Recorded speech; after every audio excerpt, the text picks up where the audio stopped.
so you have not stumbled upon a Hookers Live chat. This is Kenya Wright in a wig, and I'm honoring Miss Twyla Turner, who loves wigs and actually made me interested in getting some more. So we are going to have our guest tonight, Twyla Turner. We're going to be talking about her books. We're going to be having a lot of fun. I have my drink. She has hers. So let's begin.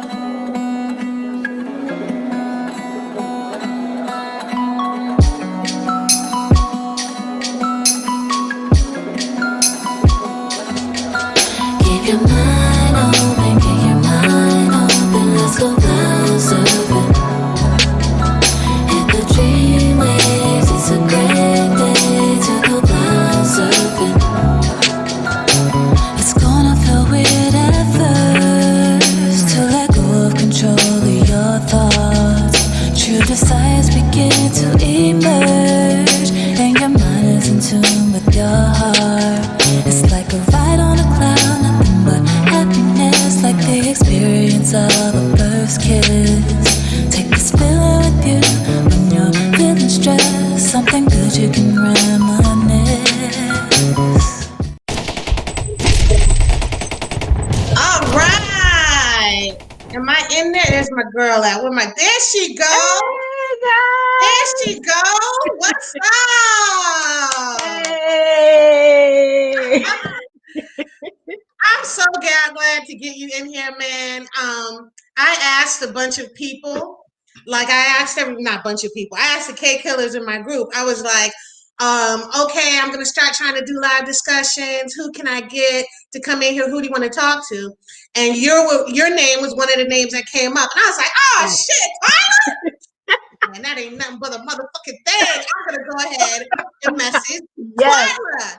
So let's talk about how I know Twyla, which is short. It's not like a huge amount of no, right?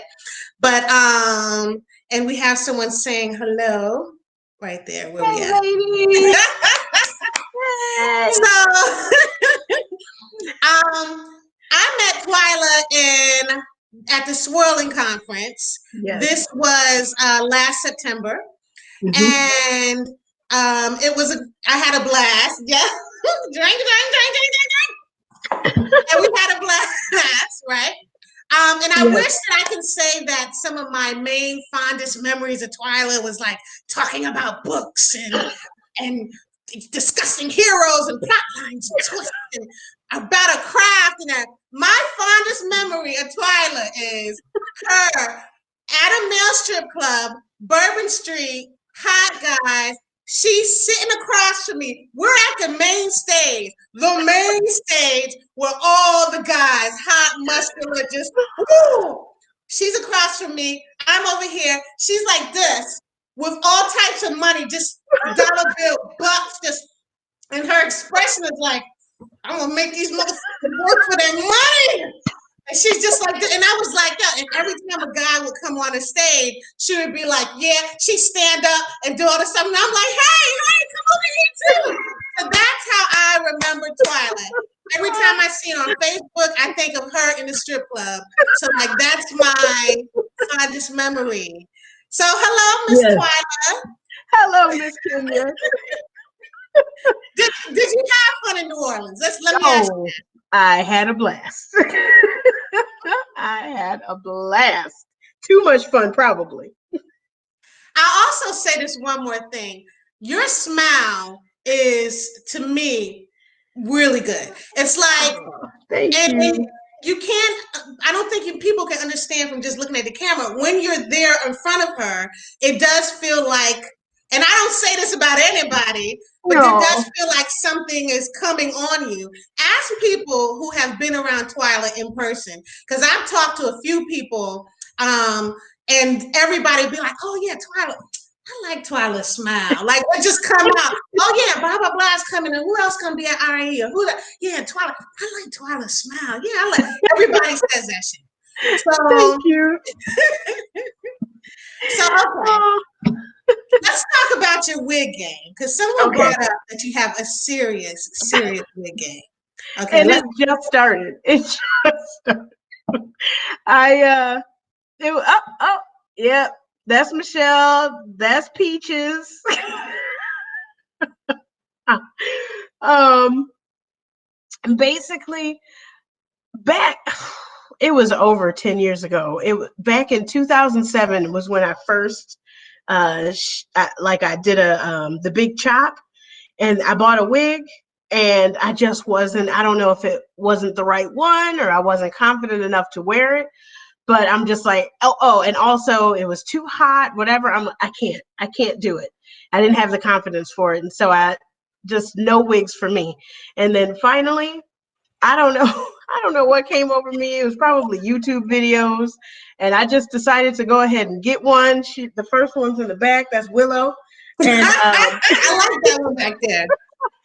and then I just kind of lost my How many mind. wigs do you have right now? Right now, I have 7 and 2 more coming. And now this started from quarantine. Quarantine started. Yes. And now you got 7 wigs. Yes. So this is an addiction happening. We got a little hair wig addiction. Yes. I mean, it's it is what it is. It's better than crack.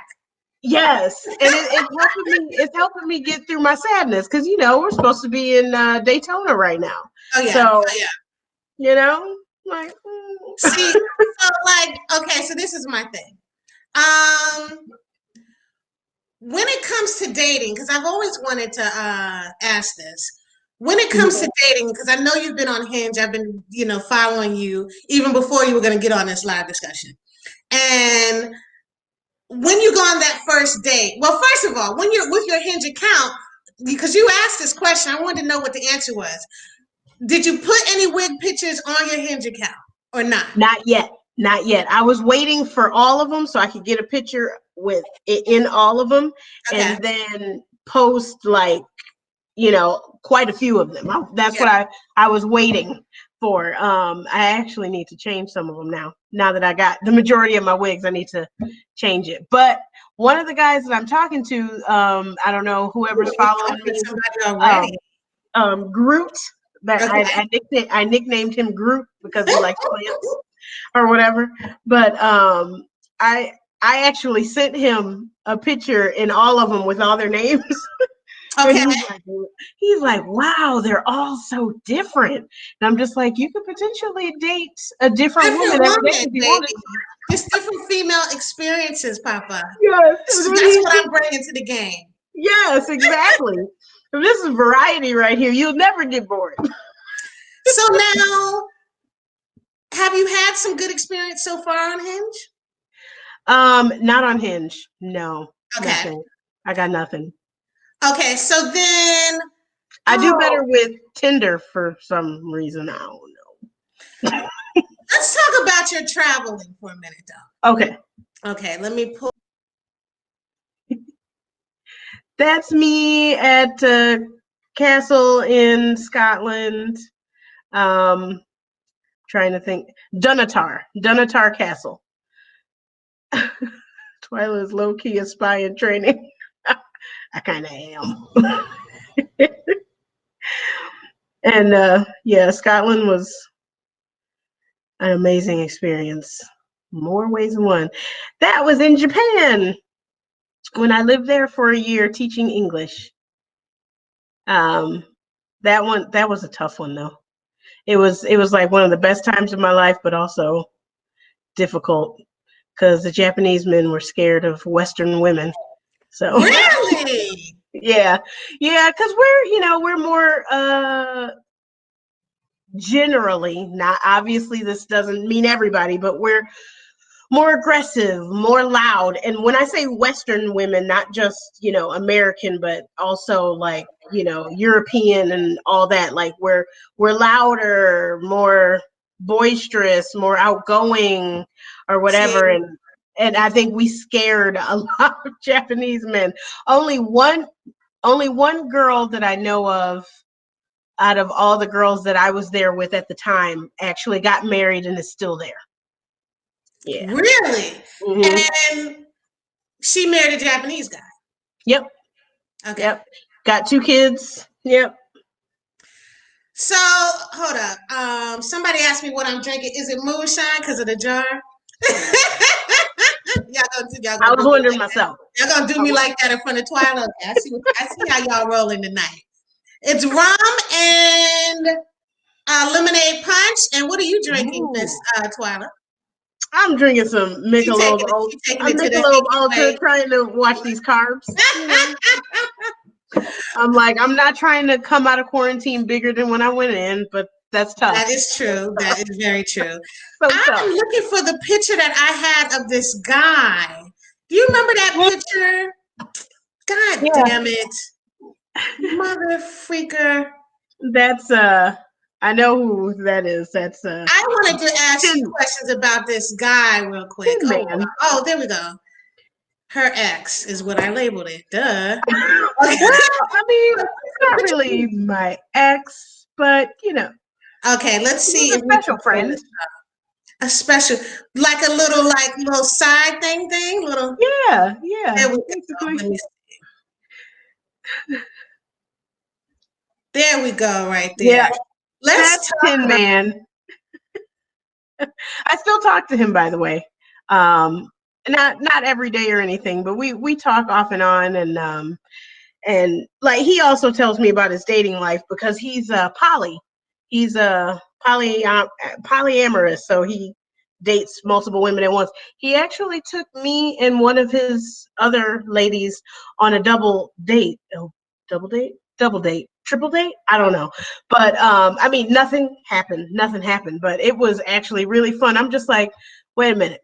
Sometimes you can't get a man to take just you out on a date because he pinching pennies. This man took the two of us out on a date and was like, drinks, food, pay for it. I'm like, oh, okay. I'm just, it didn't bother me at all.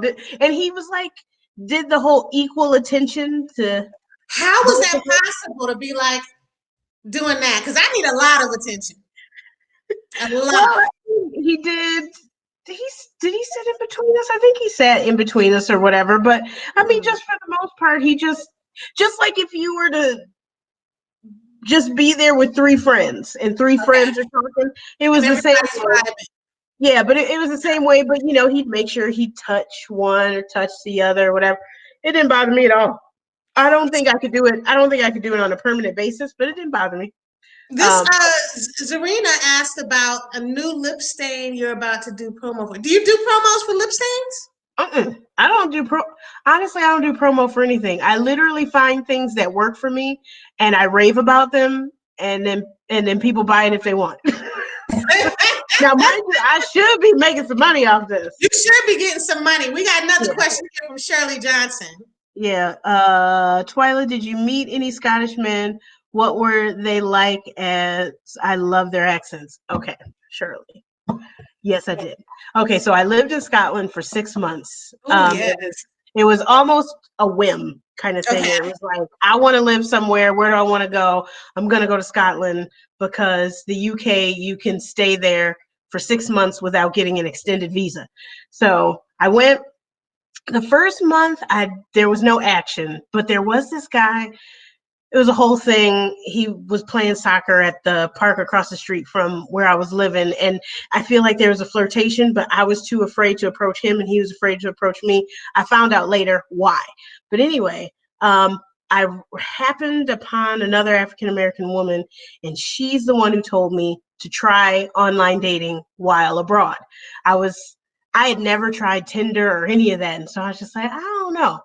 So I went ahead and did it because she's just like, trust me, they dig Black women and they dig women with some meat on their bones. So I went ahead and did it. And in the last 5 months that I was there, I went on 25 dates with 15 men. And some were good and some were bad.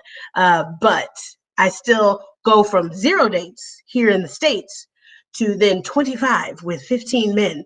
That was a new record for me. I was actually exhausted, and the majority of them were in the months of July and August, were the majority of those dates. And I had a blast. Their accents were amazing.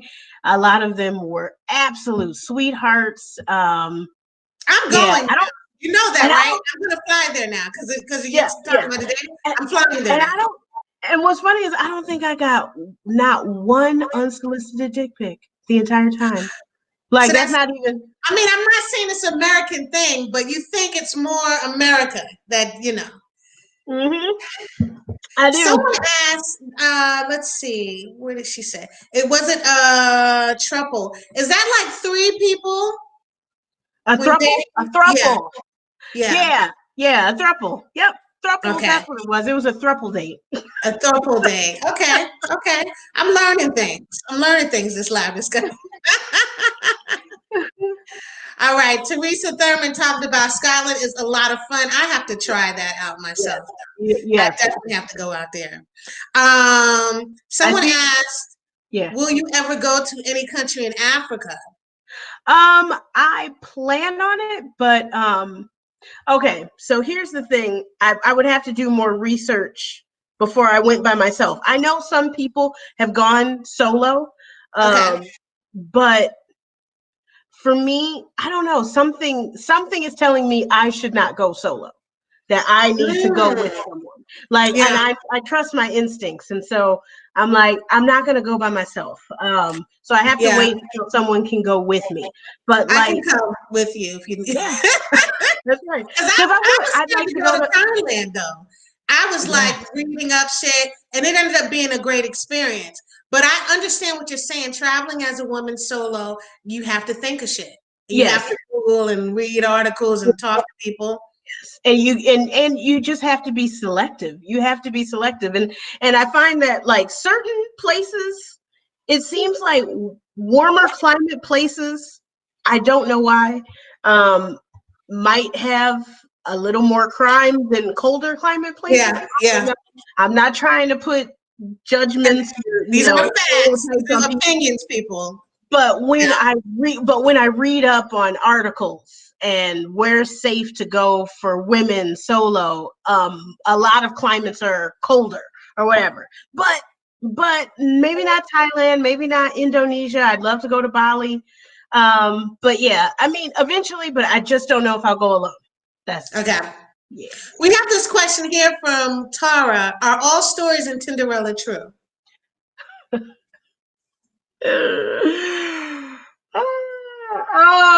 I cannot answer that question. That is a yes. Tara. That's a Um, yes. all I will say is almost all things, there's probably only like about 2% of what I said about Sir Okay. that wasn't true. Just about everything that I said about Sir was true. Well, here I'll tell you what wasn't. The scene where Tessa is going um going to meet up with him for the threesome. Okay. Okay. Um that didn't happen. Like when he asked, she immediately, well, I immediately said no. Like I didn't wait, I didn't think about it or whatever, but I just thought it would be a little more dramatic. That's why it's a fictional memoir because there are some things that are tweaked to make Yeah. it more interesting, but I thought it would be more dramatic if she had like this epiphany at the train station kind of thing. But yeah, but otherwise everything about Sir was accurate. Tara has something else. Wait, wait, wait. Where is that? Yeah. Really, I She liked Sir, except he was moody. I liked him too. I liked him too. And that's the sad part. It hurts my heart. All right, let's get into Starstruck, Yeah. right? Okay, Starstruck, first book, Maybe. your first baby, your first child, right? Yes. Yes. What made you start the book? Um, I had wanted to write, like my minor was creative writing, but I just never got to it. Um, it took years. And I don't know. Well, I know that one of my friends died the year that I wrote it, and I actually dedicated this book to her because it was just kind of one of those things of she died at like 33, and it was just like that's just so young, and so it's just like I have to go for it, and I was living like Sunny is kind of me. Like I learned how to write a character by writing kind of myself, and my fantasy. But that's basically what it is me writing my fantasy. And Gabriel Wolf is Henry Cavill in my mind. Well, my condolences. I know it's been a while, but my condolences on Yeah. that. I want to, okay, wait a minute. We have someone, Latrinda. I just wanted to say thank you so much. Latrinda be up in a live discussion while she's at work. I want to say, Latrinda, we all going to do a little special. Please don't get Latrinda fired. Okay, I wanted to put that out. Okay. Thank you so much for coming in, Latrinda. We have someone who wants you to follow up on his muse. It's Avion. I know. So many people want me to do that, but his muse was like a shooting star. Like you see it once and then it's gone and it's beautiful. It's like one of those things that nothing. The only way I would follow up on his muse is if the story idea was as amazing as his muse was. Okay. If it's not, I'm not, because his muse is just like it was striking gold. It was striking gold. It was just like, this amazing moment. And I don't, yeah. The storyline would literally have to be phenomenal in order for me to do it. So now, what was your breakout novel? I know you're writing books, and you're putting them out, and some hit and some don't. Some may make money, some may not, but you're still writing. But every author has that book where it's like it comes out and you like, they give me like, oh shit, like I might be able to do this for like a long time. Yeah. What book was that? Tell me that was Scarred. Okay. book 1 of the Damaged Soul series, which was my third book, because Starstruck and Awestruck were 2-part series, and then I wrote Scarred, and that's the one where it just felt like I got a lot of attention for that one. And I think a lot of the reason is because at the time that I wrote it, it was a lot of billionaire, like the billionaire's mistress, the billionaire secretary, or whatever. And so I'm like, I'm writing a homeless man. Like, I'm just doing the complete opposite. This man is homeless. No. It's like, no. You like a challenge. yes. But and I mean, it wasn't totally just that. It was the idea came from a news story. It was some woman gave her sandwich to a homeless man that was digging around in the garbage, and she didn't realize it, but the homeless man actually was Richard Gere. And I just thought, there are so many times that we pass by homeless people and they have a story. And some of them, once they've gotten cleaned up, are handsome, whatever. And it's just like, but we bypass these people all the time. And I'm just like, what if I wrote a story about a homeless veteran? Sometimes, and this is a weird thing, but sometimes I think, and I don't know where I got this from, it was church or something, but sometimes I'm like, that could be Jesus testing you. Like he's like a homeless, I don't know. I always think of that. I've told my kids that too. I don't know if I'm like passing on some crazy shit to them, but like I think about that, and it is true. It's like, for whatever reason, no one chooses to stay out on the street. Yeah. It's something that occurred. But Scarred was that breakout. People felt Yes, they really did. And I mean, the heroine in the book is also, she's a cutter. Like she cuts her thighs. Wow. She's a cutter. She's survived domestic violence. She witnessed, when she was young, she witnessed the murder suicide of her mom and dad. Like, well, not murder. Well, yeah, her dad murdered her mom and then turned the gun on himself. And so that's how she coped, was by cutting or whatever. So I think people are just drawn to like really damaged characters. I mean, damaged characters are good because I think they're more relatable than perfect ones. They're more interesting to read about than a perfect ass character. Yes. Broken people are just, I think we're all, in some ways, we have our tragedies and we have our brokenness about us. Yes. And so, do you like to choose characters that are a little broken at times? Are those most of your characters or no? Yeah, I actually, like, my whole thing is like, a reader said this to me and I'm like, you know what, you're right. And so I started using that, but she's just like, you're a champion for the underdog. I'm like, yeah. And like so that. like all my ladies are curvy, and while some care and are, suffer from self-esteem issues, some but a lot of them come from something that hurt them or whatever. And then my men are often in some ways maybe a little broken too, but they always love my ladies. They love them. Does the love heal? Do you think the love heals them? Yeah, but I also try to make sure that I heal them on their own too. Yeah. Like I can still get by without you. I just don't want to, that kind of thing. Speaking of BBW, because you write BBW and fabulous BBW, right? Yeah. What's your favorite BBW type of character, right? Yeah. And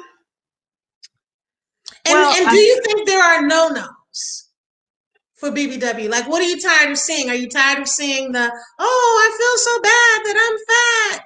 Are you tired of that, or do you get it? I don't mind that. I don't mind it. I try not to do too much of it.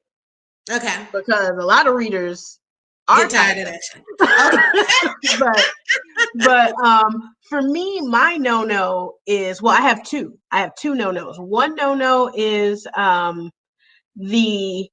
she's big in the beginning and she's slender at the end and gets the guy. Oh, hell no. Because I don't like that, what that puts into readers' heads, that you can only get the guy if you've lost the weight. Your happy ending comes with weight loss. Exactly. I don't like that. I don't like that. And then the other no-no for me personally is paranormal shifter, BBW. Because when I first got started, it felt like almost every BBW novel out there was paranormal shifter, like a bear shifter. I'm just like, so what y'all trying to tell me, that the only man I can find is a fictional creature? Only werewolves gonna date me? Just all I deserve is a bear? Like, what? Can I get a real man? Can I get just a regular old man without any special shape-shifting quality? Okay. Fior, did I say your name right? Fior Montgomery. She said that her mom's favorite of yours is his muse. In fact, that is such a dope compliment. My mom will read your books. I read your books too. I love it. Fior. And a lot of people are saying they love his muse. So that one. Well, first of all, and I say it in the dedication and I say it in the acknowledgments. The story was inspired by a woman at the time. It was a video on Facebook. At the time, there was no name. She didn't say her name. Nothing. It's just this woman standing there talking. Dark background. There was an audience that you couldn't see, but you could hear them. And she was talking, about her experience dating a younger man. And her story, literally, she reached into my chest, ripped out my heart, and just did a little dance. But I couldn't get it out of my head. And I'm just, mind you, at the time, I wasn't 40 yet. I wasn't 40 yet. I didn't have any kids or anything, and but I just was inspired by this woman's story, and so I'm just like, I wrote a version of her, and Wow. and I basically gave her a happy ending. I gave elements of her story are in mine, but also I have a reader that I talked to who had a very similar experience to her. Really? And so, yeah, so like using her experience and this lady's experience, I created his muse, and it's literally like, I personally think the best thing I've written. And that's why I'm afraid to touch it and just want to leave it a standalone, because I'm like, You it don't was want to hard to strike gold twice, y'all. and people in the chat are saying either it should be a standalone, like they think it's fine, or shouldn't. But in the end, when people want more, it's just a great compliment. It Yes, really yes, is. As long as you don't get the cliffhangers, I don't know. There's so many questions, which hurts your heart. But as yeah, long as you don't get that, no one is saying that. So yeah, it's a good deal here. We have Brianna Lazo said, that's why I love Lyra. She owned her body. We're yeah, talking about that. But yeah, yeah. Some Teresa Thurman wanted to say, I just want you to see some of what people are saying. yeah. Said, I like your BBW characters. They're realistic. Yay! Because that's another thing about me being a BBW woman Mhm. is you you're not always confident, and you're not always you're not always like have bad self-esteem. It's a roller coaster. Yeah. it, it's a daily fight, it's a daily battle. So some of my characters, in some ways they're bothered by their weight, and then on another day they might be like, I feel good. Yeah. So because that's how I feel. There's some days I'm like, oh god, I'm just like, why can't I just lose some weight? And then other days I'm like, I'm fine. I don't care. It's just So now, okay.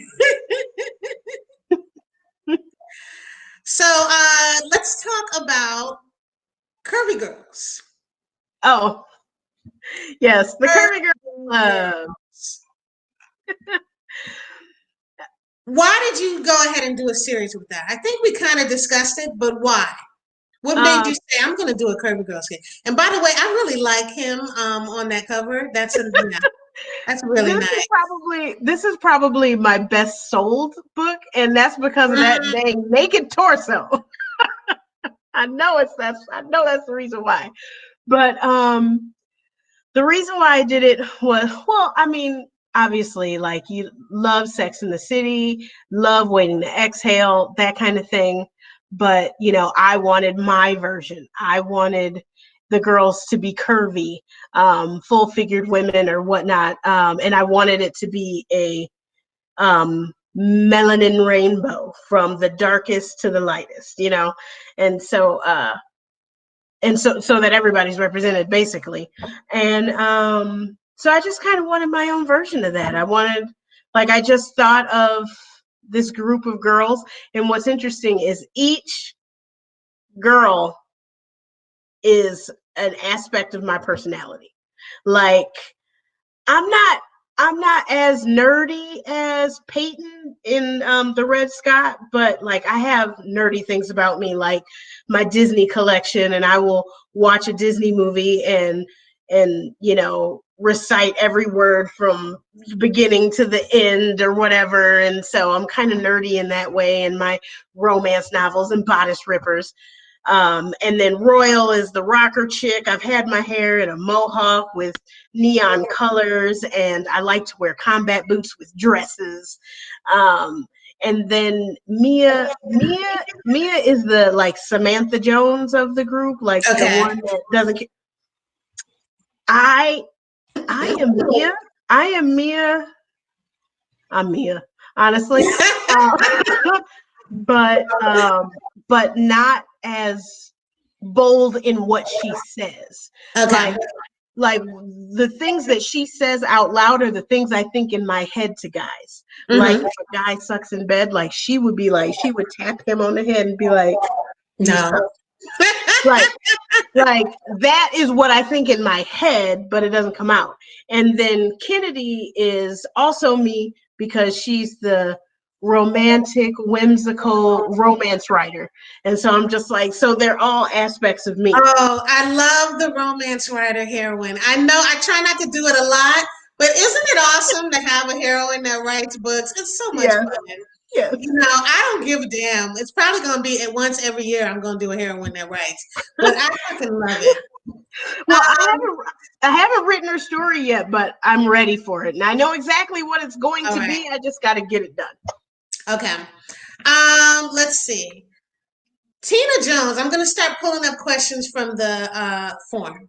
Okay. Tina Jones asks, what do you get from the Twyla Turner book experience? When people pick up Twyla Turner, for all the people, the few people who have not read your books, what are they going to get? What are they going to, feel, experience? It's gonna be, well, again, it's gonna be like a kind of underdog. If you like any kind of underdog situation, you're going to love my books, I would think. But you're going to get sweet heroes. I just now learned this term, cinnamon roll. Is it cinnamon roll or cinnamon bun? Cinnamon roll heroes, where Oh, because that yeah, was on your Facebook. But who was yeah. that who said that? Kenya, the other Kenya. Kenya Yeah, Goree-Bell said this, yes. and I was like, what the hell is that? Yeah, so That what's sounds this familiar. about? I And want a it's cinnamon like, hero. he's tough, but he's, Sweet tough inside but or some shit. sweet on the inside, something like that. So or sweet and spicy. So you're gonna get sweet guys who absolutely adore their women, but you're also gonna get a lot of heat. Sweet with a lot of heat. I call my books romantica. Romance erotica. So it's Okay. romantica. Yeah. Romantica. So there's Romantica. gonna be some happy endings. Yeah. Oh, There's gonna be absolutely. some really great alphas. How dark do your alphas get? Do they get really, really dark? Sometime. Well, I'd have to say that Sloan in Scarred, the Damaged Soul series, he Okay. gets dark. My book Winter's Beast, that's a departure from my normal. I mean, it's still got a sweet guy in it, but it's very forbidden. It's very forbidden. It is. It's like taboo romance. And I even have a disclaimer on it. Like, look here, it could be triggering. You might. But I Okay. mean, so yeah, I have some of my guys are dark, and I do plan on trying to write a few more darker gentlemen. So yeah. All right. So Zarina, and Zarina, I hope I'm saying your name correctly. But if you tell me your name, I will try my best to say it in the future the right way. Anyway, so she said, could you describe your writing process from idea to publication and how long that timeline is? Well, I wish that I could say that I was you know, this super organized, planned out person, but Okay. I publish like by the seat of my pants. It is crazy. Like for instance, Rock the Curves. You'd never believe that that I finished writing that book about a week before it came out. I remember you telling me that, and I thought that was impressive. I mean, there are good books though that come in one fucking week or 2 weeks of Yeah, writing. I yeah, wrote yeah, Arrangement yeah. of Love in 1 week. There's a couple books I've written in Mm-hmm. 1 week Yeah. because the books are deep in your heart and you're like, Yes. oh, oh. And Yes. we gotta talk about this cover. Since we're on that, Yes. let me pull this up. Since we're on that, we talked about this. You were telling me about how you was in, I think we were both in the IRAE Mm-hmm. Authors group. Yes. And Yes. Olivia Gaines, did I have that right? Yep. Posted, because Olivia Gaines, who's sweet as hell, was posting covers. And Mm-hmm. she posted that. And when you saw that cover, your thought. I snatched it up so fast because I've never been able to have a full on face front couple on any of my books because I write IRBBW. Like, you can, it's like next to impossible to find a curvy, pretty Black woman with a hot guy, and it doesn't Yes. look like a catalog photo It's hard to find Black an IR cover in IR in general. Yes. that Yes. everyone hasn't used, right? Yes. It's hard to just find a decent looking white guy to black guy cover. Yes. Okay. Then Yes. you have a BBW who looks Yes. fabulous on the fucking cover Yes. and So, looks happy. yes. And her skin complexion, I don't want to bring up colorism, but you Talk to me. usually get a mixed look. Yes.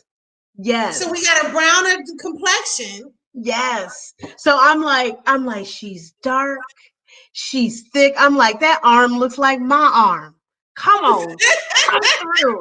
Yes, I was so, and I mean, in the Divine. It was divine yes, intervention. it was so divine because I hadn't even like I had thought of the story and put it down in my little notebook application on my laptop. I typed in like, you know, rock star romance. I think I even came up with a cover, you know, like Rock the Curves, and said, you know, rocker has a whatever past, and she's a backup singer, and she's, you know, she's resentful or something like that. And that's all I had. And then when she posted that, I was like, I have to have it. I have to have it. I immediately went, purchased it. I said, I don't care if this breaks the bank, which it almost did at the time. I'm just like, I don't care if this breaks the bank. I have to have it. I will eat ramen for a Divine month. intervention. You were supposed to see that at that moment, at that time. You're supposed to write that book, and who knows what's going to come from that. I already know that you're getting lots and lots of people who are like, oh, because I saw the cover and was like, oh shit, okay, what is this about? Yeah. So I'm like, yeah. And I would like to point out that I was the one that came up with the idea for the guitar as the O in rock. I'd like to point that out. All right. Little co-collaboration. Not co-collaboration. All right, so Zarina, I got it now. Yeah. See, Zarina, I got it. So Zarina has another question. Okay. Do you write on more than one book at a time? Ooh. No, can't do it. Can't do it. Once now, mind you, I might be on one book and then Okay. another one pops up in my head and I put that on the shelf and go write the other one, but never back and forth. Okay, but when you put it on the shelf, how long? So like you're writing one book and then put it down for a minute, pick up another book? How much time in those each book? Usually, like, sometimes I'll put something on the shelf and not come back to it for like maybe another 2-3 books. Okay. But That happens. but some books I've written in, like, I think the shortest amount of time from start to finish, Okay. page 1 to finish, is like 15 days. Whoa. So yeah, so I've done some 15 days, Okay. and then others are like 30 days Yeah. or whatever. So it's usually somewhere in there. And see, I am now. This is my thing. I have a problem with focusing, so Yeah. I will like write a book for a while, and then have to stop, go and write another book. So I think I'm always doing 2 books back and forth. Do you get a certain boredom when you're writing books sometimes, and you're like, I'm so tired of this I call book? it the dreaded middle. It's always the middle. It's The middle always does happen, yeah. it's always around somewhere around 20,000 words, and I'm just like 20-30,000. I'm like, Because in the beginning, you're like, oh yeah, oh, this is my yes, favorite thing in the world. yes. And then in the world, you're like, I It's don't want to. connecting that. It's connecting that, like, you know, you learn about them and they first meet, Yep. and the dramatic whatever that broke them up, and to get to the end. But they gotta Yeah. meet. Like, Getting to the first kiss for me right when I get to the first kiss, I tend to kind of be like, okay, because by the time I've gotten to that first kiss, me and these characters have had lots and lots of sex. We haven't written it down yet, but Yes, all yes. types of shit has gone down, okay, in my head. And so I'm done. I done had the relationship. Yeah, And so yeah. I gotta go do something else. What about you? Is it the first kiss? What about the first sex scene? It might be after the first sex scene. Okay. Like after the first sex scene, I'm like, what else? What else do I have? So I have to, at that point, I have to stop. Mm-hmm. And then I have to, because what I'll do is I'm a plotter and a pantser. I'm both. Yeah. Yeah. So That's me. um like I'll get the idea for the story. I'll do like a loose description, kind of like what would be on the back of the book. I do like a loose description, and then I start free writing. And then once I hit that middle, and I'm just like, that's when I have to go in and do like outline. Like, what do I want to happen next? And I always have to have some juicy scene to write towards. If I don't have a juicy scene to write towards, I'm bored. I'm bored. Oh God, yes. Oh yeah. Oh yeah. Mm. But I saw someone write, I don't know, first I can't remember the author who wrote it on Facebook. And then one of the readers wrote it, and I was like, damn, I'm so glad she wrote that. I felt that deep in my heart. But she Mhm. said, like, the author was like, oh, I'm at the point of the book where I'm bored as hell and I don't want to Mhm. write it. And I hate writing all the boring parts. And all Yes. these authors were like, yeah, I know what you mean, all the boring Mhm. scenes. Because there's a bunch of boring parts in the Yeah. book. And the Yeah. reader was like, listen, keep writing. All those boring parts are what we love. And I was like, Yeah. damn, That was it's so true. Casey Connor said that. Said She that. posted that, and I saw that. I'm like, yeah, Because yeah, I yeah. needed that. I needed to Mhm. hear that. So now I don't feel too bad when I'm writing the boring And parts. I mean, when you think about it, they aren't boring. They're character building. They're whatever, but they're tedious. They're Yeah. so tedious. Because at the beginning, you sat down to write this book for particular scenes, or Yes, particular yes, moments. yes, yes. And getting to those moments sometimes is what the book writing is all about, right? So Zarina had another question. Are there any genres that you have not done that you want to do in the future that you want to dive into? Okay, so I have two. One is, and I'm very scared of it, but I'm gonna see. And that is, I want to do a dark romance set in like a steampunk fantasy, Oh, okay. dark steampunk fantasy. And so I'm scared of that because that's a lot of world building and all that. And I'm That's like, gonna be woo. good though. I mean, the book Um, that scares you, that's a is motherfucking usually book. worth That's the writing. bestseller. Yeah. Any book that scares, that's the bestseller. And I was just talking to Keita in the other live discussion. I was saying how in this age and time, with the horror of reality, it is time for fantasy and sci-fi to Yes. come fucking back. I Yes. believe it's happening. Yes. Write that damn steampunk fantasy. I'm reading. Write it. Write it Yes. now. Write it because it scares you to write it. Yes. Write that shit because it scares you. Yes. Okay, we have another one. Would you collaborate on writing any stories or books with another author? And who would come to mind? I know this isn't a Yeah. collaborative, but who would come to Um, mind? that unfortunately, my brain does not work that way. And so like when it comes to writing, other than like doing like an anthology or whatever, and even those are hard for me. When it comes to writing, I'm a lone wolf. I'm a lone wolf because if I'm trying to write something, a collaborative thing with someone, and my brain decides to do the thing that it often does, which is get bored and then want to go to another story, then like I just have left someone hanging, and I hate breaking promises. Yeah, Like that's one of my biggest pet peeves for myself is yeah, breaking a promise. So I'm just like, I can't. yeah. I've done two different collabs. One with one author was a cyberpunk, but it sucked because she didn't want to do the book 2, and then the book 1 is no longer available, and I just loved it. So like I get what you're saying with that's the moment where my heart was broken because it Yeah. was such a great fucking series, and she Yeah. won't let me do anything more. So yeah, that really sucks. I want to watch it. See that, yeah, and that's why I don't want to do that to someone, or have someone do that to me. Like I can't, no, I can't do it. I can't do it. We had LaShonda Royal ask, what is steampunk?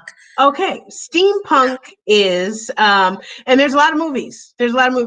Like have you been on Amazon Prime and watched the show Carnival Row?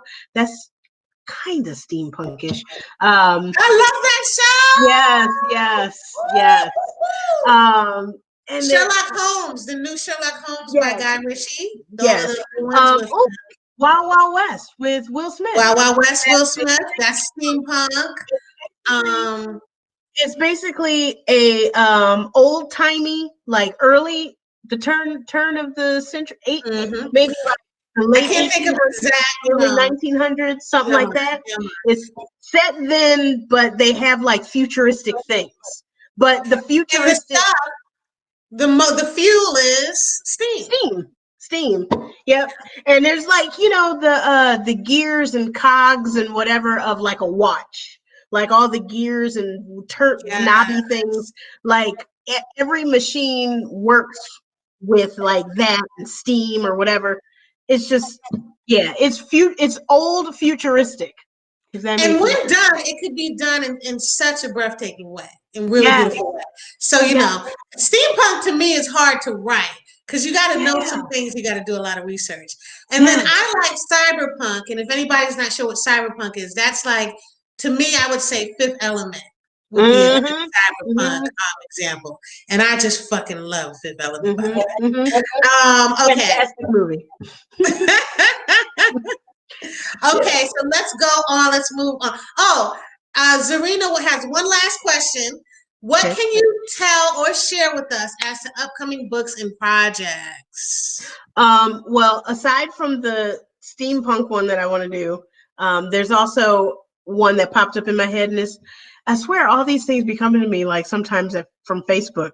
One of those stupid like name test things, like what was your profession 100 years ago? And it came up that I was like a saloon owner, and I said, ooh, I could see that. And I'm just like, I'm gonna write a historical Western.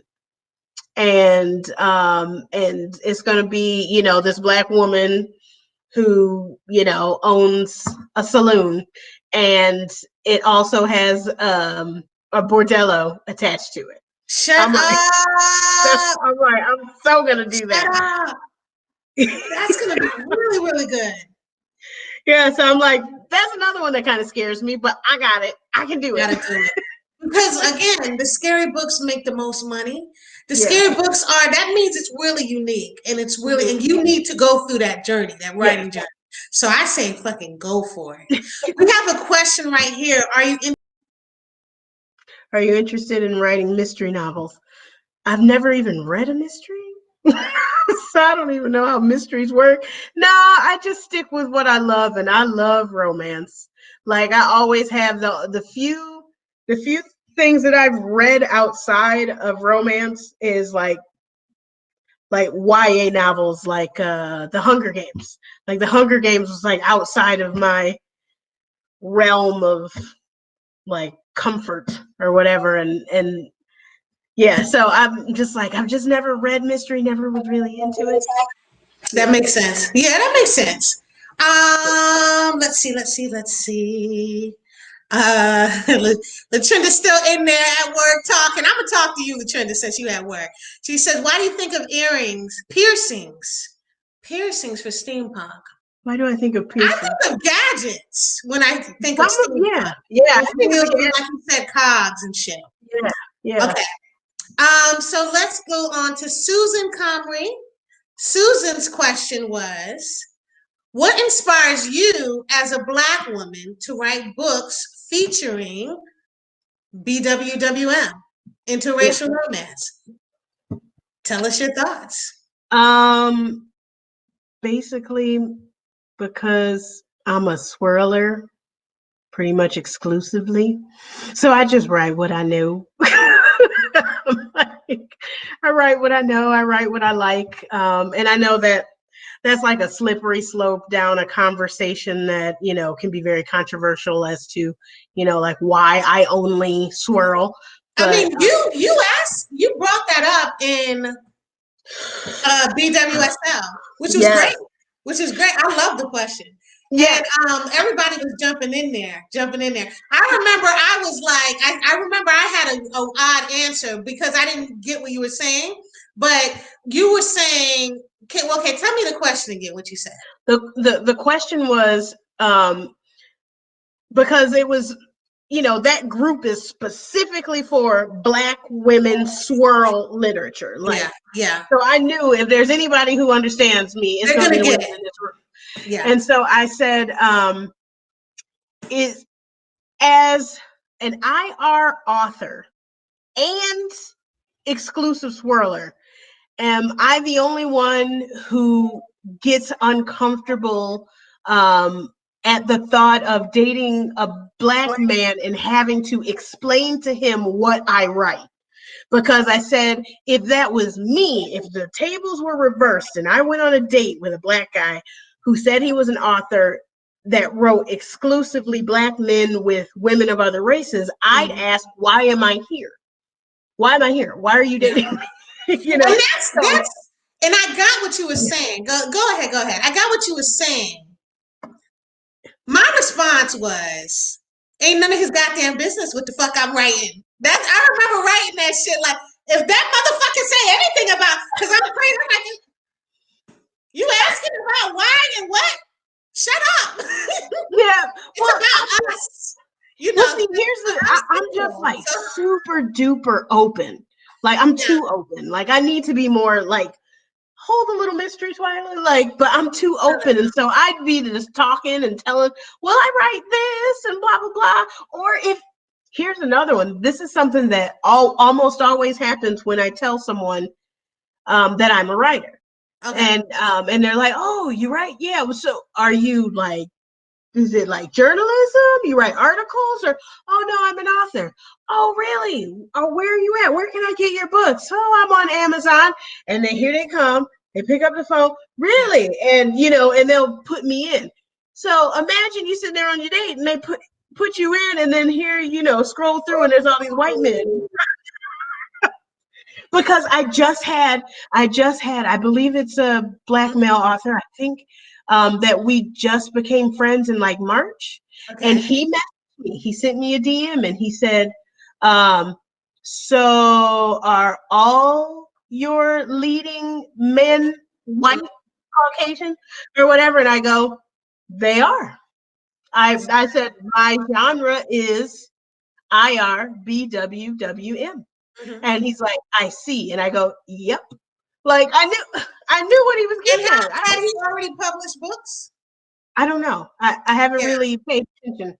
Because it's like, this is my thing. And I'm very, very crazy about this. You cannot tell. And I had a discussion at Swirling with tons of authors and readers. We were at some restaurant talking about this. And I remember a few readers were like, I don't think it's if an author doesn't have a white husband or a white boyfriend, if the author has a Black husband, I'm probably not going to want to read them anymore because they're not truly IR. And I'm like, that's bullshit. Mm-hmm. Don't read the author because the book sucks. Don't read the author because the Not because romance is bad. yeah, Who the fuck are you analyzing their personal life? Sister, it is hard to love. It is relationships are hard. Things are hard. yeah, Like it's really we're hard. not going to base our book buys off of fucking, you know, people's personal lives. Cause I mean Anne Rice is crazy. But I Yeah, love her romances, you know. yeah. I mean her It, books.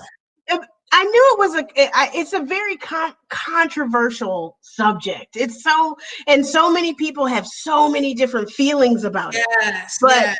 all I know is for me personally, like, Mhm. I mean, my first crush at 3 years old was Christopher Reeve as Superman.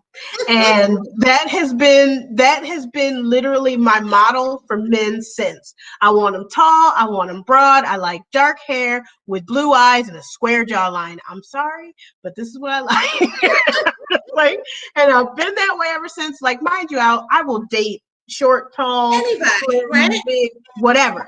But still, like, it's just I've been a swirler before I even understood what it was. You know, and for me though, I was, my first two husbands black, and I had dated Asian, Spanish guys, all of that stuff like that throughout the time, right? And then, but in the beginning, when I started first writing IR, it was a fantasy. And then after Mm, I divorced, then it was me, actually dating and stuff. yeah. And it's funny because I just started dating. I had been dating this white author, right? This white guy is an author, and he was reading my freaking books, I which love was it. like, ah! Yes. No, yes. At first it was sexy, and then it was like, whoa, what are you talking about? Why are you reading that? He's Yeah. reading some of my books, and he was like, is this what you expect Yeah. sexually? And I'm Yeah. like, stop reading my books.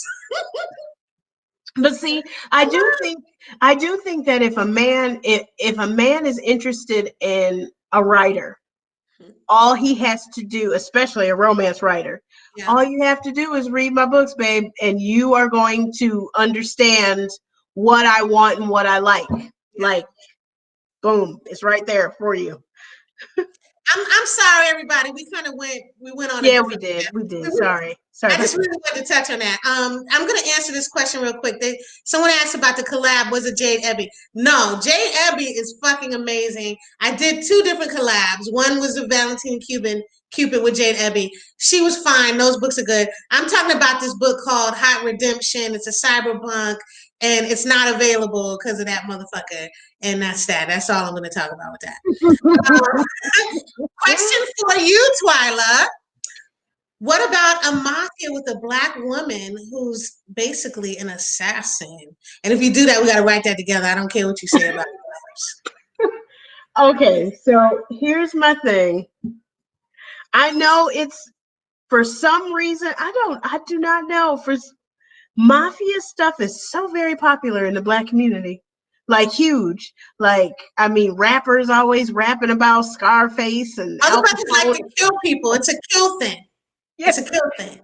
I actually, I'm sorry, but Mm-hmm. I I I almost hate mafia movies, TV show. I can't. I think the violence is a little too realistic for me. And so I can't do it.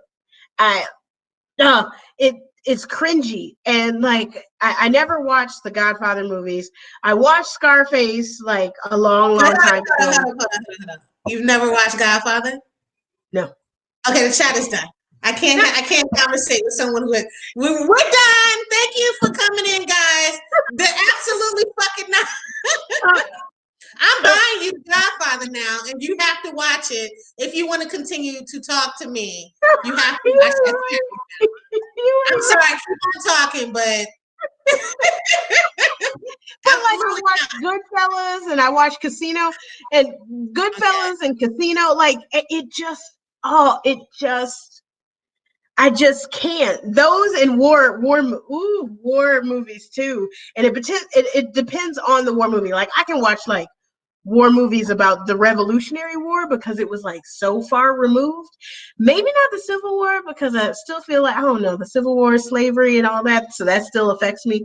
But like maybe old school. Oh, like I can do war movies if it's like set back in ancient Greece or whatever, like Troy or something like I can do that. But any like more modern, like World War I, World War II, any of the Middle Eastern, I can't. About the only one that I've watched and loved was the Hacksaw Ridge. I love that, and I think it's because it's an underdog story. I love underdog stories. So I could handle it because I was just watching how this underdog that everybody underestimated came and just like saved the lives of God knows how many people. So, but so like mafia war, I can't do it. I can't. That's a roundabout way to say I can't do it. All right, but look, that's cool though, because when you get to mafia side, I want you to talk to me. We're gonna have that conversation. I'm gonna be like, Okay. first I'm gonna talk shit. I'm gonna be like, aha, aha. Then I'm gonna send you the Somebody, Godfather. huh? Then I'm gonna send you the Godfather series so that you I can know, watch it. but Okay, I let's get love back it. to questions. Somebody totally agreed with me that said, yes, girl, that smile at the end when he's flying. I thought I'm in love. Thank you. Christopher Reeve. Oh, yes, and he smiles directly at the camera. Oh my God. Be still my beating heart. Love it. Yes. Okay, Devin Amaya asked the question. She said, when will we get a sequel to Bound Through Time Past? Okay. Or did I say that So, right? Bound yeah, Through. yep, Bound Through Time Past. That is coming at some point. I can't tell you when, but there are two. There's going to be Bound Through Time Present and Bound Through Time Future. I just don't know when. I hope soon. Okay. Um, God, I don't even know what I'm writing next. I have so many stories in my head. Oh my God. Okay, how about this? Amber Terry asks, will there be more books to the Curvy Girl Book Club? And that's another one. I still have Mia's story and I still have Kennedy's story. Like, and what's so interesting is that I know where I want Mia's story to go. I actually started writing it, but Okay. something's not quite right. So I got to go back and tweak it and figure out what it is. I know what I want Kennedy's story to be. I know what I want the next book in Bound Through Time and the last book in Bound Through Time. Like, I know where I want them to go. I just have to sit down and write. But I have to be in that mood. I have to be inspired by those characters to write. They have to be speaking to me. And Now, do right you now, play particular music to get in the mood? I do. Well, I found Spotify. I love Spotify. I love Spotify. I have a couple different, more than a couple, but I have some playlists that, get me the one Yes, playlist. ma'am. Yes, Me the too. one playlist. I can't do anything. I can't do anything with lyrics. It has to be instrumental Okay. because I'll start singing. I'll start Oh, singing you'd be instead of like, writing. Yeah, exactly. So one of my favorites is movie scores for better test scores, and so they yeah. got. Wow. I love it. It's so epic. It's like Inception, Oh, Inception Avengers, soundtrack huh? all day. Inception? Yes, yes. I mean, I just love Always. it. And Game of Thrones, it's got, I Game mean, of Thrones, yeah. all the epic music. And then there's this one or a couple, there's study beats, lo-fi beats. Okay. Lo-fi beats is one of my favorites because it's like got some like R&B rhythms, but no lyrics or whatever. It's really good. So I listen to that stuff to kind of get me in the mood or whatever. But yeah, it's right now I feel like I have several different characters all shouting at me, and I have to decide. Wow. I have to see who comes out the loudest. Who's Basically, the warrior? It's a gladiator situation with which hero is ready. Which hero? yes. So Zarina says she has some Smob series recommendations for you when you are ready. I'm just letting you know. And Zarina, my books better be in them goddamn recommendations. That's all the fuck I'm saying. Okay. Oh wow. What's that, Ariel? Thank you for letting. Will you tell your mom hello? Tell your mom hello. All right. So we have some book. Another question: do you plan to do sequels to his muse and Rock the Curves? We kind of talked about this. That Yeah, no. They're probably not sequel to standalones. Rock the Curves. Huh? You said no sequel to Rock the Curves. Yeah, I can't see what I would do. I don't know. I don't know.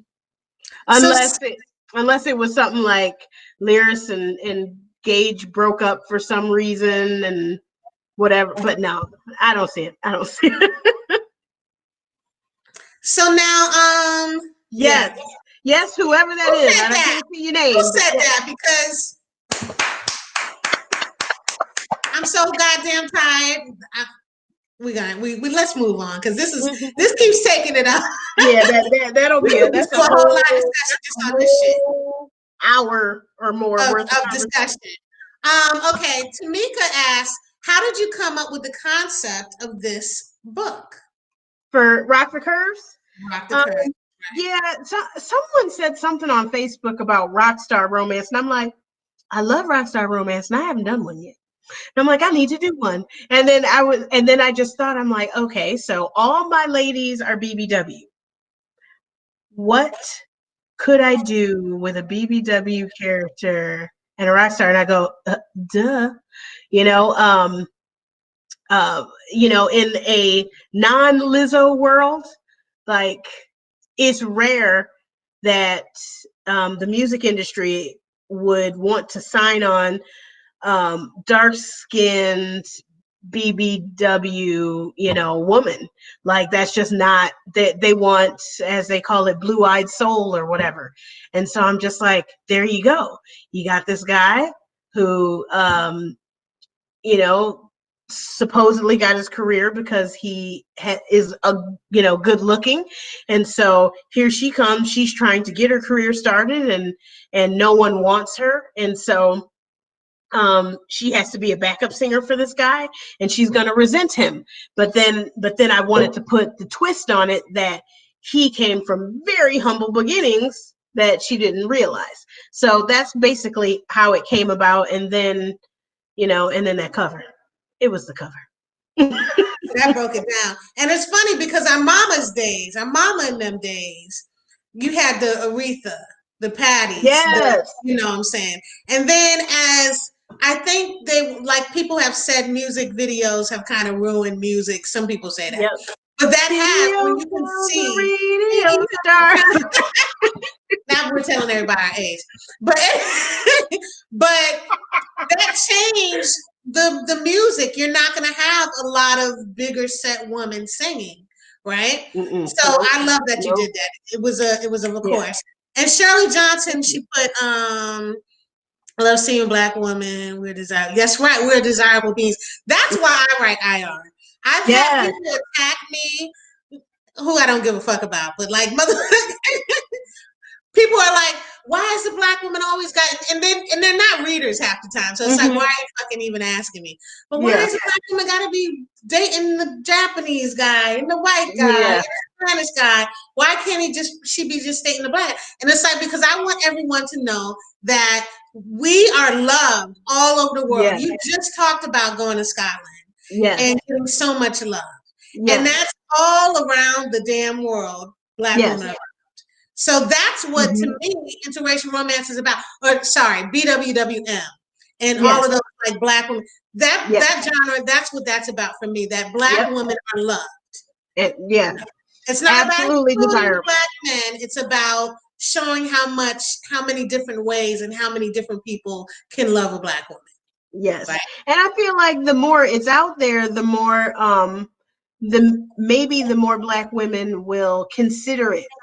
Because I mean, so many of us are still single at whatever age. And I Yeah. can't tell you how many times when I've talked about like sex or dating or whatever, that so many women comment that they haven't had sex in double-digit years. Mm-hmm. Like, I haven't had sex in 10 years, and I haven't had sex in 15, and I haven't been in a relationship for this many years or that or whatever. And it's just like, it's just heartbreaking for me. And it's just like, this is why black women need to open up and try new things, think outside of the box, because I Girl. mean, Yes. yeah. I mean, I've had friends who were like, I'm just looking for the right black man. And I'm just, girl, date outside your race. The It's IBM, the funny. IBM, the ideal black man. Come Yeah. on. And enough with that shit. See, Motherfucking it's Sharon Brothers now. It's enough. yes. She is not that awesome. Here's my thing. Aside from the high incarceration, death, they, they're playing for the other team, Ooh, or yeah. or they maybe education levels off, and so they're uncomfortable. Whatever, all of those things already make it hard for us. Mm-hmm. Oh man. And then and so like the I don't know what you want to call it, the ratio of black women to available black Super men low. is so Super low. small. So Because small. listen, And the good black men, some smart sister grabbed him late yes, 20s, early 30s. She he's got already him. snatched. He's He's on the gone. wall. Like He's a there's good no man. They're married. And all the single brothers that we meeting out here, no. And I yeah, mean, a lot I have of them some are really they're looking for someone to take care of them. And see, this is okay. So let me get into this because real quick. I don't wanna go into this because I'm gonna say some fucked up shit. I'm gonna say some really fucked up shit, and then we don't need to go there. We gotta pull back. We gotta pull Okay, back. okay. We gotta pull back because I'm That's gonna where I'm go about to there. go. I'm gonna say a lot of shit that I'm probably gonna regret the next day. Okay. I'll pull it back. We going. Okay. And yes. When I go into cancer, I'm not just gonna try one type of cancer. Yes. Mm-hmm. Yes. An analogy. Hello. So Bianca asked, let's see, Delilah. I hope I said that right. She said, okay. Oh, wait, all right. Okay, what are we saying here? Lyris was really getting on my nerves at a couple of points. Really, Bianca? That's how we're going to start this off. She really needed to get out of her own way because she was actually her own worst enemy. Was she remodeled after someone you know, or just all of us? Thank you for saying that, Bianca, because we have all gotten in our own way. Yeah. She's pretty much all of us. There's no one that she specifically modeled after. But what I try to do when I have like these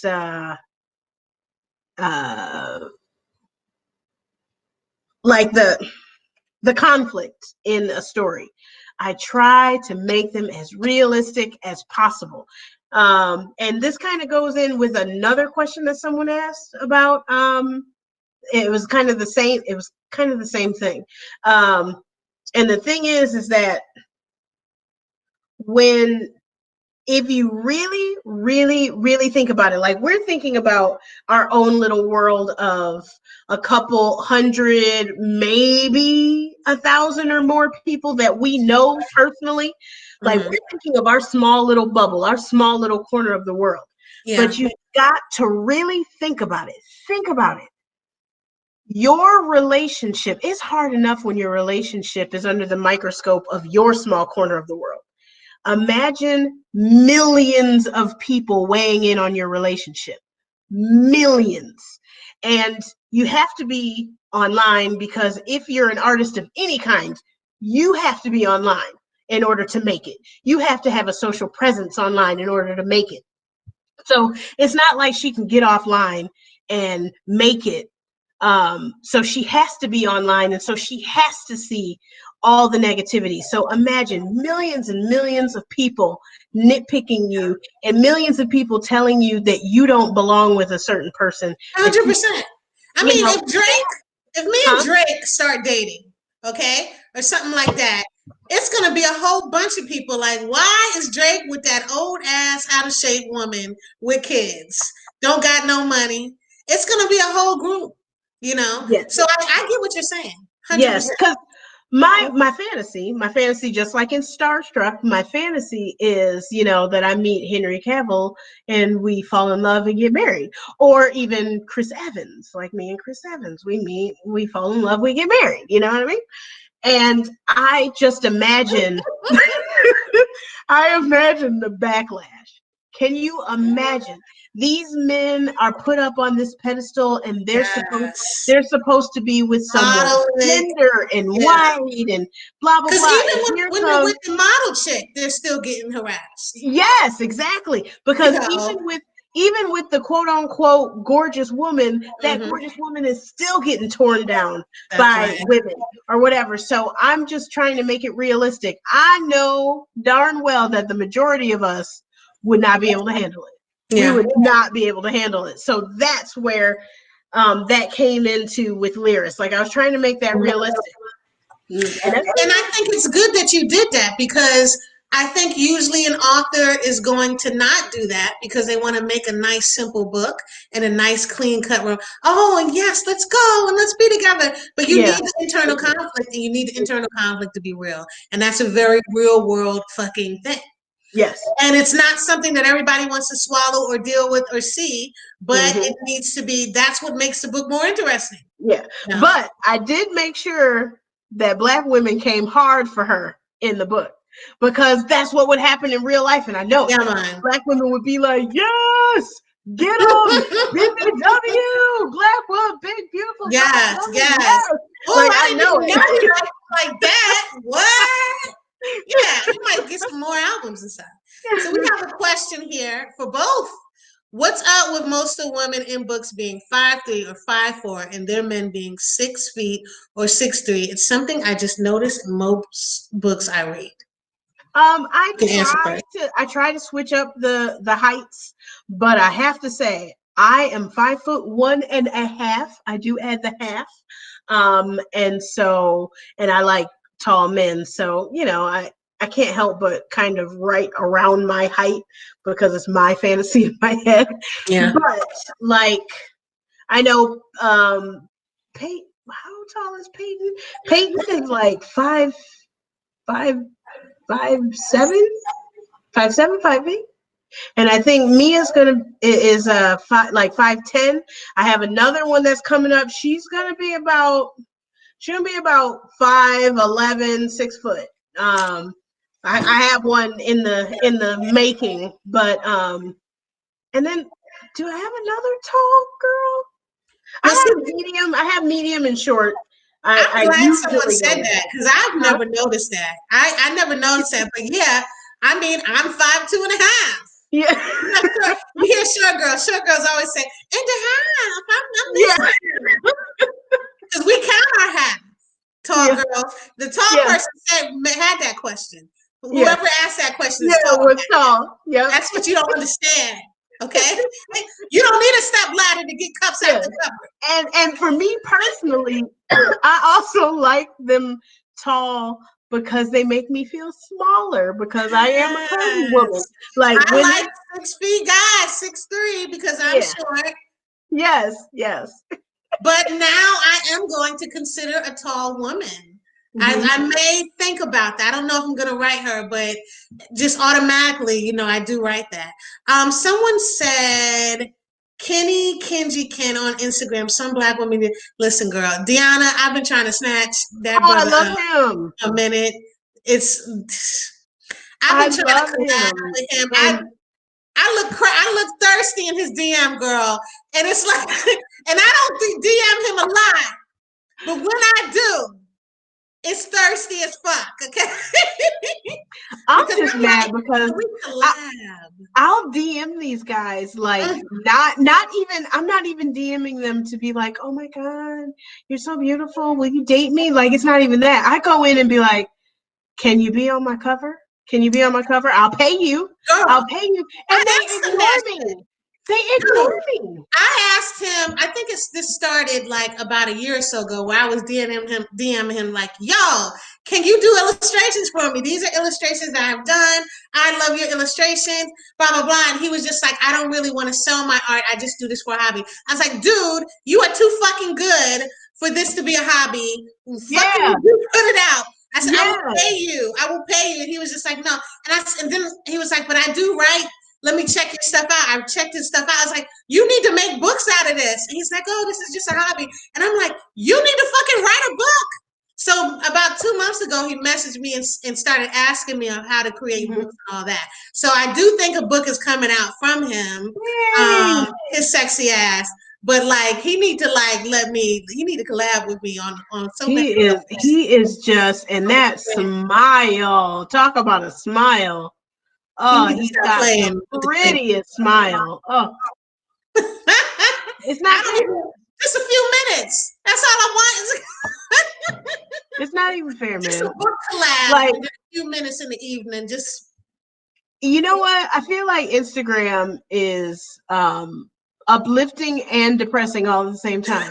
Like, it's like super uplifting because you see, like, I love the body positivity posts and stuff, and just big women working it. And I'm like, yes. And I'm just like, ooh. And I'm like, ooh, I'm her size. I'm like, do I look that sexy? Oh, I'm just like, but then on the other side, I see all these super fine dudes that just won't respond to my messages. yes. And They Tara, don't want yes, me. you grabbed your man 25. You're the one I'm talking about who done took that good ass black brother and you done grabbed him and you got him and all these raggedy ass motherfuckers. I'm sorry, a lot of them are raggedy out here. So yes, that's the reality. Who Mm-hmm. Avion said, she grabbed I grabbed mine. He sent home to Trinidad for me. He would whatever. Girl. Okay, so next question. I'm sorry, but Twyla, talking to Twyla is goddamn it fun. I'm sorry. Natasha, stop being enjoyable to talk to. Natasha Grant asks, did you think about writing a reunion for Lyris and her family? I had thought about it, but mostly no. And the reason why is because I think there needs to be more books that involve a happily ever after that doesn't involve, you know, like everything being perfect. Especially because, like when you're on Facebook and you're scrolling through and you see people who have issues with family members and how they'll post stuff about saying that it's okay to let go of family members. It's okay to never talk to toxic family members again. And so I like to have endings that reflect those kind of people out in the world, that it's okay. You can have your happily ever after without having your family members involved because they're toxic. Yeah. So, Yeah. I actually started cutting family members this past year. And it was weird, but it's crazy because when I started cutting them, it's like I started flying. I became more successful. I was able to do more, with my kids, with everything. So I mean, it's the truth. You got to cut them. You Yep, got to. you do. Somebody thinks that you're taking Chris Evans, that you shouldn't be doing that. Oh, that man is highly doubtful. It's highly doubtful, but you go protest. It's really highly doubtful. But I really want Chris Evans to play Chase from my Chasing Day, Catching Day series. I would love for him to play Chase. I think he'd be amazing. Okay. So, Okay. yeah. Teresa Thurman. She says, I apologize in advance for the long question. Lyris's insecurity and behavior was a result of being surrounded by a bunch of judgmental pricks in personal life back home and the profession she chooses. So much so that she did the same with Gage early on. The fear from that made it hard for her to change. Do you think her family showing up at the concert would have had the impact she wanted, or would have made things worse? I think it would have made things worse. I think that like later when she was like kind of reflecting back when Gage played the video of them performing together for his parents, and mind you, his parents are like super like chill, laid back, wouldn't be bothered by the sexuality of the song. And how Lyris was like, oh God, thank God my parents didn't come because they would have had a heart attack had they heard this song. And so I think that, they would have shown up, she would have sang that song, they would have been like clutching their pearls, and then, probably would have dogged her out even more, which would have affected her self-esteem more. So I think they would have definitely affected that. That's why I didn't really have them come to the show, because it just would have been a hot mess. She already had enough issues on her own. So Tamika asked, if you could change anything about the book, what would it be? Maybe focus a little bit more on side characters. Okay. Because I mean, I kind of dig Lyris and Gage's journey, so I don't really think I would change that. I think, you know, focusing, just going a little bit deeper into side characters, or because so many authors do a really great job of that. And like, I don't like it when there's, excuse me, too long focus on the side character. Like, one of my favorite books is Perfect by Judith McNaught. And Lord, some of the side characters, I'm like, I don't really need to know that much about their story. But I like a happy medium. And so I kind of wish I would have focused a little bit more on the side characters. Yes, I have seen that video of Chris Evans shooting his shot at the black woman. And I love that video. I mean, when he busted out the lean, like he leaned against the railing all and like crossed his foot over the other, and with his white gym shoes on, or sneakers, if you will.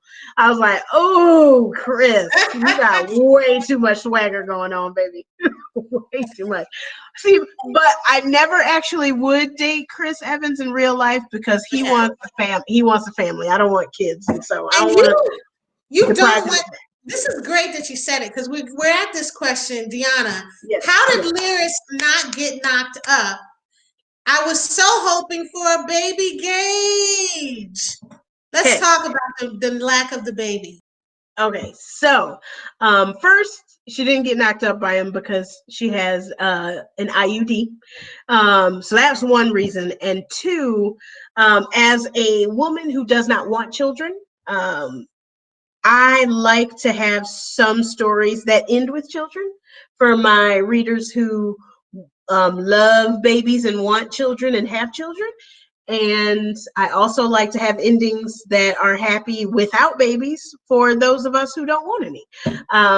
Like, that really wasn't Lyris's main objective throughout the entire book. She wasn't really talking about children. She's talking about her career. And so I wanted her happy ending to be her career. And so that's for the career ladies out there that don't want any babies. That makes sense.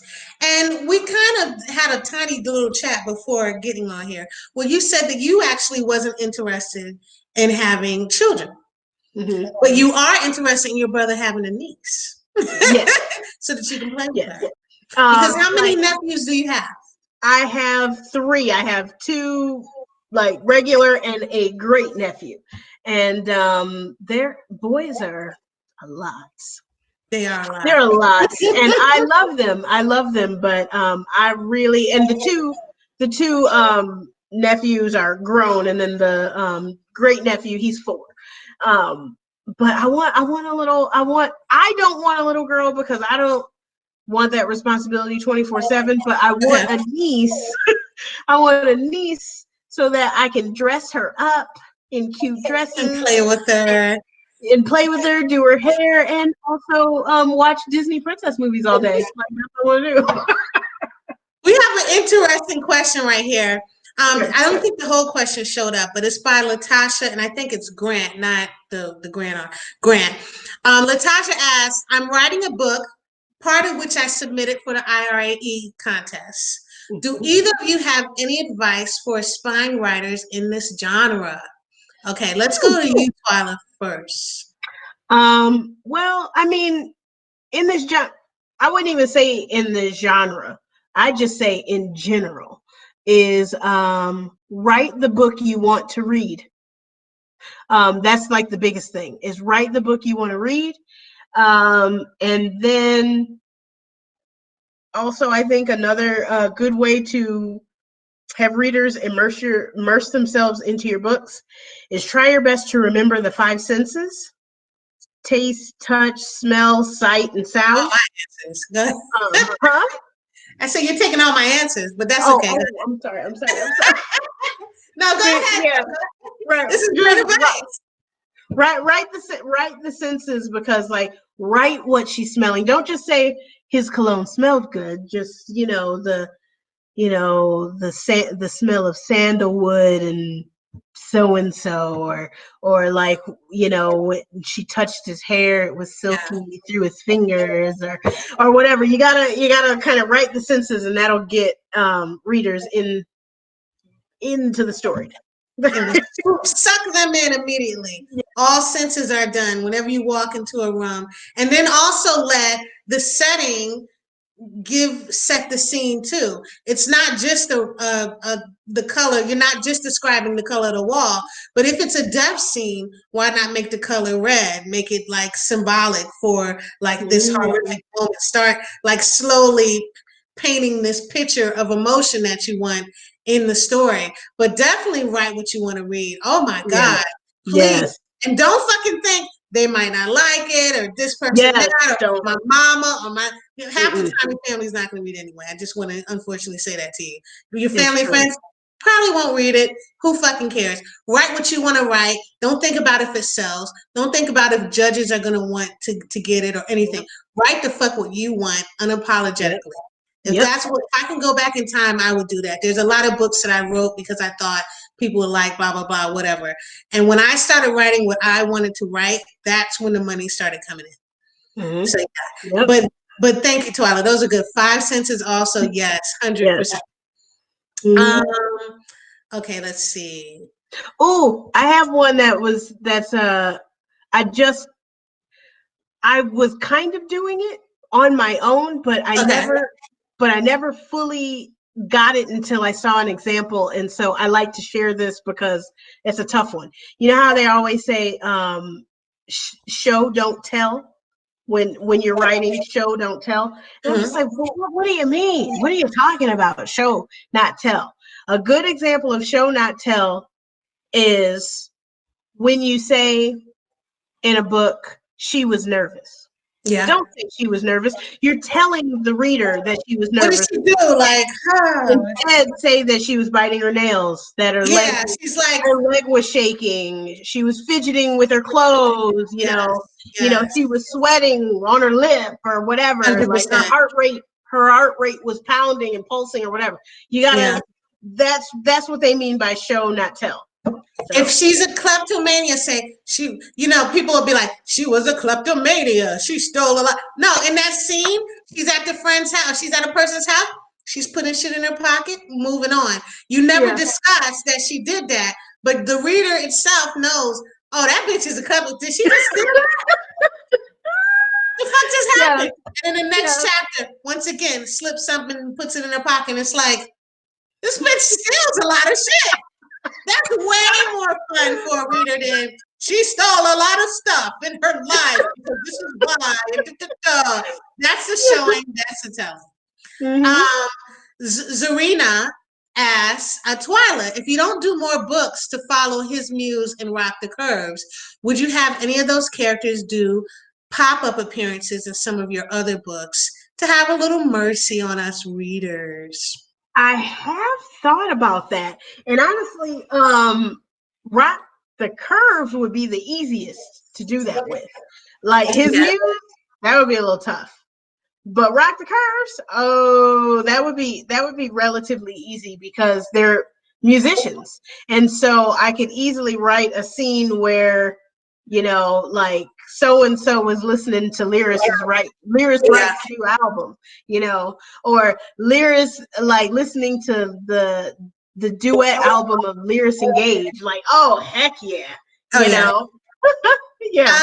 We have another one. Do you ever go back and read your books and be like, oh my God, what was I thinking? Not oh my God, what was I thinking, but more like, dang girl, that wasn't too bad. Oh, like, exactly. Like, it's not like being like that's the best book ever written, not like that, but in a way of like, because sometimes, and I know Kenya, you probably know this feeling of the imposter syndrome, where you don't you don't feel like you're actually a writer. Like, you tell people you're a writer, but you don't feel it.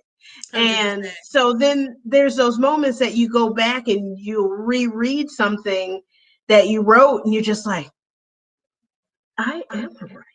I'm a writer. I am. Girl, 10 years in, and I still to this day am like, oh shit. So like I'm a writer. Like all these books. Oh, I read a scene though recently. Mm-hmm. And I did say, Amber, I know you didn't ask me, but Amber, I said to myself, oh my God, what was I thinking? Like I said that because it was in the Santa Maria Habitat, and like somebody gets killed and they're stuck somewhere and they got to eat that person that they killed. And I was like, Oh, why did I? And yeah, it you was were in a real dark place. subtle, like, oh, feeding her the stuff. And it wasn't really talked about. And I was like, what the fuck? Why would I say that? You were in a dark place. I was in a dark place. Very dark Okay. place. I don't know where I was going with that. We got someone who says, write them at the Grammys. Oh, yeah, that would be That would be fun, right? That would be. Let's go to Deanna. Deanna said, is Jesse going to get his just desserts because I hate a cheating ass messy man? Yeah, I know. And I thought about it. I'm just like, I should have. And this is another moment of if you could go back and change anything, what would you do? And me saying wanting to write a little bit more about the side characters, that would be it. But otherwise, just the only way Jesse would get his is if I wrote a sequel, and that's probably not going to happen. But popping them up in another novel, that might happen. That I can do. So Deanna asked also, since we've gotten Rock the Curves, can we expect a behind the scenes? Now that I was confused. What I'm not 100% sure what that means.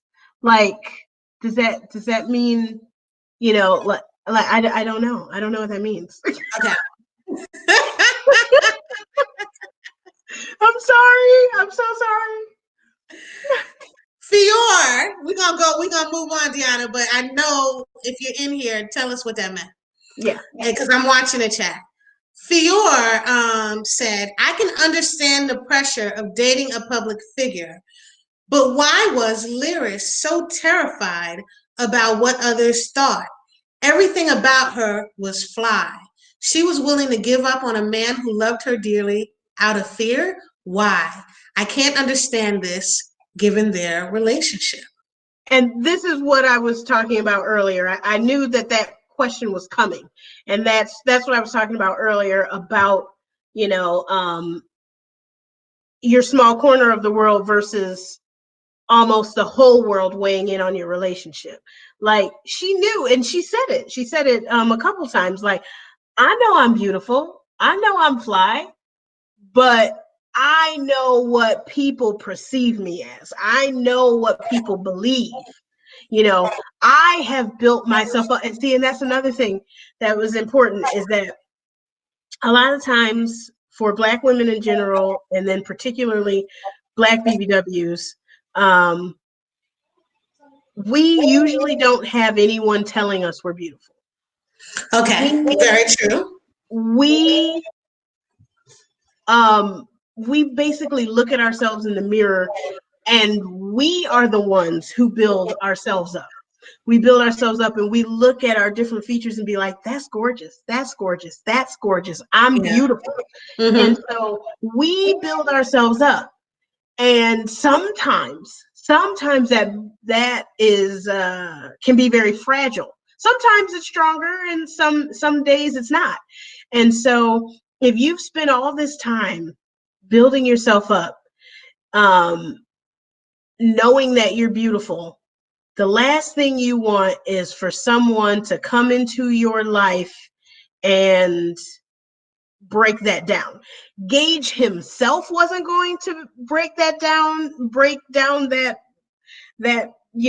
confidence that she built in herself, but outside forces would. And so that's why she was so hesitant, because it's just like, I'm holding on tight to this, that I built up for myself. And I'm not trying to have anybody come along and destroy that and tear that down. And so that's why she was scared. We have this one. I liked the band, but her friends were sketchy. They ghosted Lyris for a while. Any thoughts on that? Yeah. Well, I also put that in there because friends, as amazing as they are and can be, they're also flawed. And when you have friendship, when you have friendships and everyone is trying to make it in their own career, especially if it's in the entertainment industry, it's possible, that when one comes up first, that the others might be a little salty. And so I think they kind of pulled back a little bit because they were a little salty. But I felt like in the end, it was important that they did come back and they did kind of like apologize, like I was a crappy friend. I'm kind of sorry about that. But I just wanted the human part of it. Like, I know that that's what can happen with friends. So. Latrinda asks, how long did it take you guys to write your book? I'm going to let you answer first. My first book. That one was 15 days. While I had written like the first 2 chapters, I put it off to the side because I was a procrastinator of the highest order, and also the type of person that never finish what I start. So it's amazing that I've finished so many books. But anyway, and so when the writing bug finally hit me, and I sat down and started writing, it took me 15 days. And I remember that. Amazing. My first book, granted though, my first book took a year and a half. However, it was fantasy, world building. Oh. That's different. I mean, I spent 6 months just that's different. writing drinks and food and culture and before I was even writing the book. So that took forever. I think hard. fantasy is going to take you fucking forever, and that's fine. But contemporary romance, the contemporary side is easier because this is the world. Yes, because it's the world we're living in. Exactly. And that's my first book was completely revolved around my life when I lived in Long Beach, California. Oh, that's what it, so that was easy. It was revolved around my life, revolved around kind of me as a person, and revolved around my fantasy of, of the celebrity guy that I have a crush on falling in love with me. So I'm like, that was easy. It was easy peasy. So we're done with questions. I'm going to ask y'all to throw in some questions real quick. I have Lyris roommate and the director. Maybe that's a spinoff. Oh, you mean, is that who I should have as in the second book? Is that what you said? Because the problem is that Lyris's roommate, and I know somebody's going to be like, but you should give in and do it. But I promise, my novels are called, like my what is it called? Or my brand. My brand is literally novels with curves. Lyris's roommate, she was slender, and I love my slender girls. I got plenty of slender friends, but and my mom's slender, but there was just such a lack of curvy heroines and there's such a plethora of slender heroines that I'm like, they're taken care of. They're taken care of. But my brand is novels with curves, so I got to stay true to that. I got a tickle in my throat. Sorry. Don't worry about it. Any more questions? Everybody's talking about how they love the covers. Lots of people talking about the covers. I think it is probably giveaway time. Oh, yes, it is. Let's talk about the giveaways here. Let's see. Yeah. I've been drinking. I've been drinking. Okay. So so before, hold on. So we're gonna talk about now, Twyla. What did you want to give away? I can give away. I gotta make sure. And Tara said, "Thank you so much for writing about Curry Girls." Oh, you're welcome. By the way, I had a secret spy. Well, first of all, tell me how many people you want to give away. If it's one or two. Well, I know I can do one signed paperback with, a little swag going on.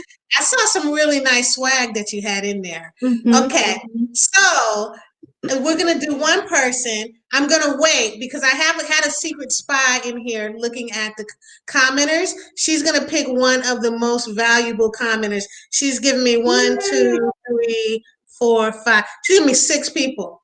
So out of those, I'm gonna pick. So first, we're gonna do my giveaway, and then that signed paperback, which is like diamonds in the book world, right? We're gonna get.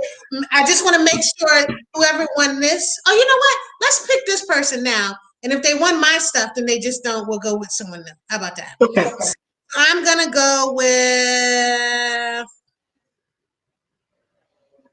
Gonna do a little eeny, meeny, miny, mo. My mama told me to pick the very best one, and that is her. All right, Tara Carter. Let's more. Tara Carter. This right here. Tara gets the signed paper back. Yay! With yeah, this I'll have to hit you up somehow to get your address. Tara, message Twyla, and I'll stay up on it this week, but message her sometime this week, tomorrow, something like that. And then also understand that we are in quarantine time. Might take Twyla a minute to get to the post office, all that stuff like that. Don't worry about it.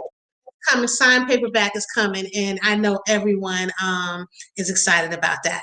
Okay, so now let's go to I'm gonna do. I've had a few people say they're tired of the gift cards. I'm gonna let my daughter come in here, Bangin. Bangin has come now. You look beautiful. I am totally not wearing it. She is totally not wearing it. This is us. This is our hair. As you can see, this is my hair, and it's a DNA situation happening right now. I love it. So we have, I can't right now. Okay, so we're gonna do, should we do the shirt or the cup? The mug? If you see here, you can kind of see I can't right now. Yes. Okay, first let's take this off. Okay, we're gonna shake it. 2 shirts, 2 winners. Pick one out. I'm like, that's All not right, that's Keta's. one. Is that Keta's hat? All right, and it is Devin Amaya. Devin Amaya got a shirt. Devin Amaya. So Devin, please tell me your shirt size and all that. We'll handle it afterwards. Okay, we're gonna shake again. You're gonna pick the next one, Banging, for me. All right, go ahead. And let's see. Susan Comrie, book nerd shirt for you. So Devin and Susan, thank you, Bangin. I love you. Say goodbye. Goodbye. Get out of here. Thank you. Get out of here, girl. If you don't get out of here right now. Don't be getting whipped on live. That's not right to get whipped on live. Okay, so and then for the 2 commenters who came in here, I'm gonna also, so we had yours was Tara. I'm going to give one to, say, my spy. I'm reading my spy stuff right now. Zarina is going to get a cup. And then Fior is going to get a cup too. I love that mug. Oh, book nerd. Oh, black girl. Oh, I love it. So Twyla, thank you. Hold on, let me move it. Thank you so much for coming in. We kept you in for a long time. It is 8:55 over here. I am so sorry. It's almost 2 hours. Holy shit. I had so much fun. Thank you so much. I'm going to say goodbye to you. I'm going to say one last thing to everyone, and that's it. But love you so much. Love you. Thank you for coming. All right, guys. I want to thank y'all so much for coming in. I'm gonna let y'all go. I just want to say something real quick. First of all, winners, please message me. I'm gonna forget. Message me or message Barbie. And I just need your email address. I mean, not email addresses, your street addresses, so I can send the t-shirts. For t-shirts, tell me your sizes. For mugs, just give me your street addresses. As far as live discussions, I really love doing them, but that's not how I make any money, and I gotta pay my bills. So for the next 2 months, I'm going to be writing, and then hopefully end of July or end of June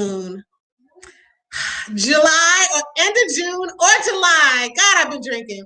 I'm gonna do July or maybe even August, 2 mega live discussions, because I'm working on 2 books right now. I'm working on the Santeria Habitat series, and I'm working on the Lion and the Mouse series. So those are they each are gonna have their own live discussions. And I would like, for the Lion and the Mouse discussion, I'd like all super Lion and Mouse fans to come in with me. I get 5 or 6 one at a time, and let's do questions and all that. And same with the Santeria Habitat series. So I think that was it. We're going to be giving away a lot of stuff and all that, but thank you so much for coming here. I am blessed to be able to write, and I'm blessed that people read me and fucking come in here on their Sunday night to listen to me and look at me and all of that shit. So anyway, thank you so much. I'm drinking and I'm drunk, and I'm going to get off right now. But thank y'all so much. Love y'all.